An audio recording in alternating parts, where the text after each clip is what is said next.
Why? Why is such a terrible, terrible word. It really forces you to be a little more introspective than normal. Why do I have the jaw that I have? My jaw's really square. It's really kind of assertive. If I pull my hair up, you're like, wow, her face just got really round all of a sudden. My jaw, when I asked myself, why do I have this jaw, became much more than a matter of genetics. It became more of a legacy. It became my story. It was my dad's story. He passed it down to me. My dad, when you first meet him, he's intimidating.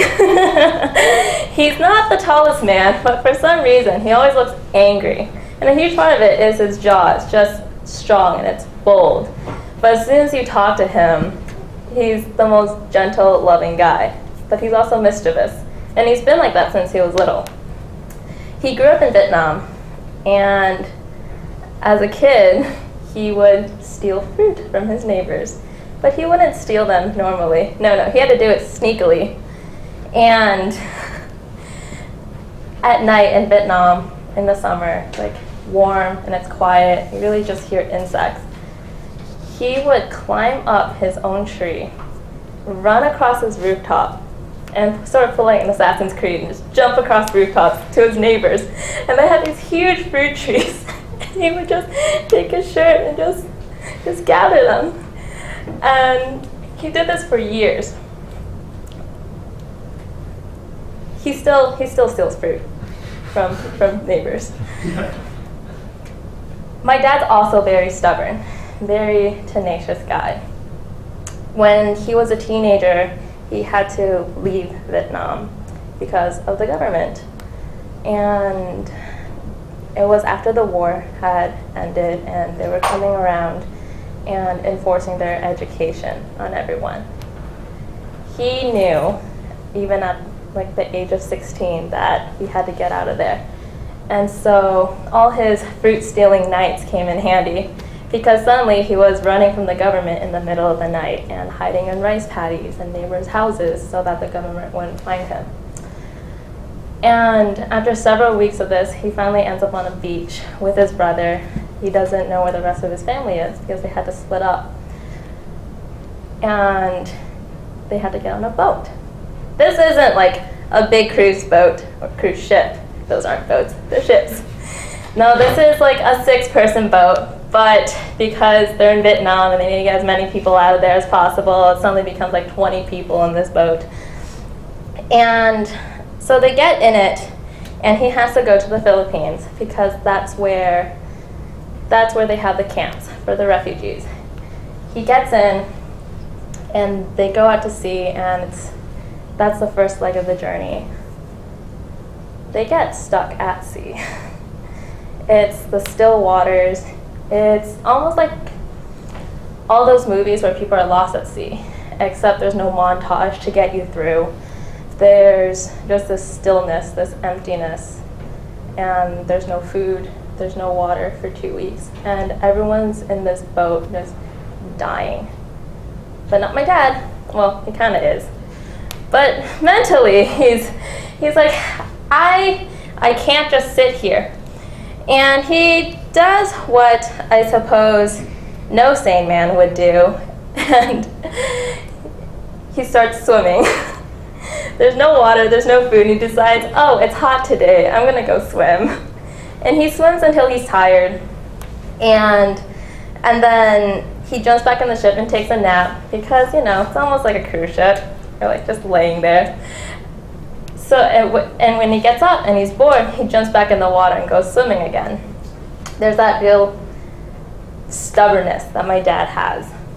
And he keeps doing this, and it keeps him sane. He keeps him focused on something. It gets him through, and they're picked up. They make it to the Philippines. He spends time there, doing whatever needs to be done to get you through. There's that stubbornness to really stay in the now, to not focus on how you're on an island where you don't know anybody, your family's gone. So he watches things like The Exorcist in the middle of the night. And in the Philippines, in this camp that they have tin roofs. And when it rains, it sounds really creepy. It's like, so imagine watching The Exorcist. And Megan gave a great example of this, of the, and so you see the scene where they're running down and the rooftops going, my dad has never saw this man so fast as in that moment. Not even like on the ship, not even running away, but The Exorcist really hit it for him. And after several months there, he finally came over to America. And the first thing he does, because he gets a plane and it flies him to Las Vegas, and it's like Christmas time, and it's cold. And I also had to mention that people with this job, we have no shame. That's a big part of my family. My dad has no shame. And so he gets off the plane, he's wearing this giant, one of those like puffer jackets, and it's red. And he's walking like this because he's put on so many layers, and he gets off the plane and he doesn't speak a lick of English, and people are laughing at him. He's like, my dad's great. But now he uses, like, people with this job also love food. And a big thing that my dad loves are apples. You couldn't get them in Vietnam. They belong to the wealthy, to the successful, those who are able to, those that had made it over there. And it was a dream for him to ever have an apple. And nowadays, all he eats are apples because he's made it. He's here. And that's my story. That's my legacy.